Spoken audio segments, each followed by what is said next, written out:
Hey, it's Katie Orr, and today let's talk about how to choose a good Bible. The first thing you need to know before you can choose a good Bible is to understand the difference between all the different translations.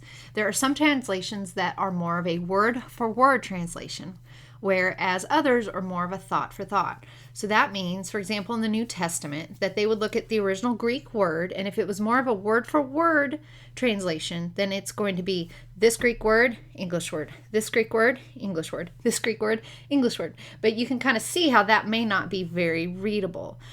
There's actually a Bible out there that you could get that is one word, next word, next word, next word, and it's called an interlinear Bible. And if you ever read an interlinear Bible, you realize that it's really hard to understand because the Greek language may structure their sentences differently than we do in English, making it hard for us English speakers to understand. So that's why there's a lot of thought for thought translations out there.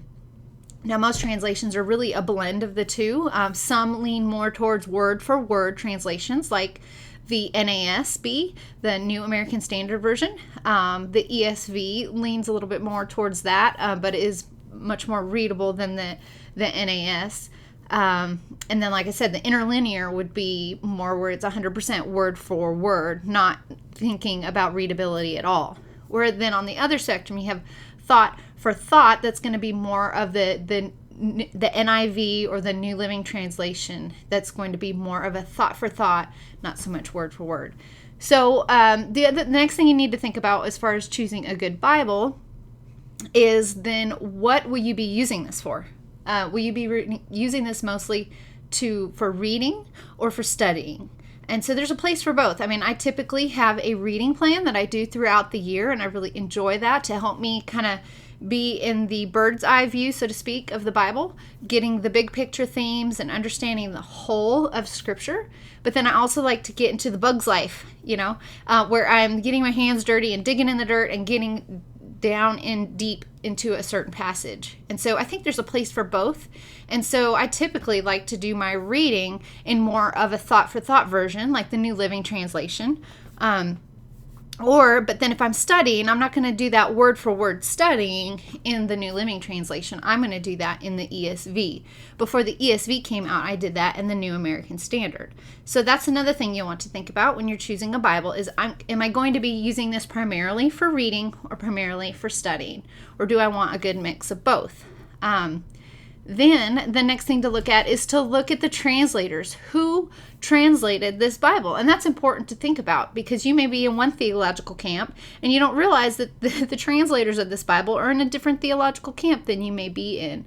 And I've done that before. Early on in my walk with God, I bought a Bible that I didn't realize. I started reading the study notes and I was like, I don't know about this. This is not what I'm used to. This is not that is necessarily bad to be challenged in what we believe, but there was some pretty big things in there that I disagreed with where they landed theologically on what is the meaning of this passage. So that's something to consider also.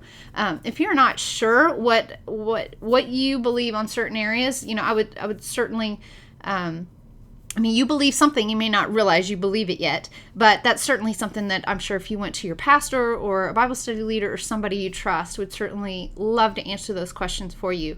But also to look at, is this a team of translators or is this just one person translating it? And so another example for that is the Message, which I believe God has used in a lot of ways to help people understand the Bible and the message of God's heart. But I don't want to call it the problem, but just something to be aware of is that the Message is only one man's translation, and not one man is ever going to get it right. Now, I do believe that God has used the Message tremendously, but if we are only in the Message for 10 years, then we're only getting one person's take on what they think that Greek word means. Does that make sense? So I think it's important to look at, to find a Bible, especially if it's going to be one that you're studying from, to have a Bible that is from a team of scholars that you can get behind, so to speak, and that you can trust, that have gone to the Greek and that they've together decided as as scholars what they believe the best English word for the original language is. So I hope that's helpful to understand the difference between translations and how that makes a difference in how you choose a good Bible.